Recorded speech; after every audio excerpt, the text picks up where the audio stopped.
български студенти спуснаха един голям транспарант от терасата над входа на Софийския университет със знака СТОП и казаха СТОП на цялата тази мерзост, СТОП на цялата тази свищина, СТОП на извращенията на управляващите. Искаме да живеем в свободна и правова държава. Браво! Едно от тия момчета се казва Галимир и е тук при нас. Наистина чест и почитания.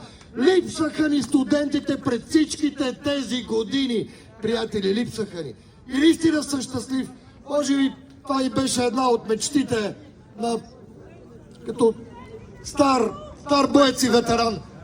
Това им беше една от мечтите, да ги видя студентите събудени и сред нас. Чест и почитания, приятели.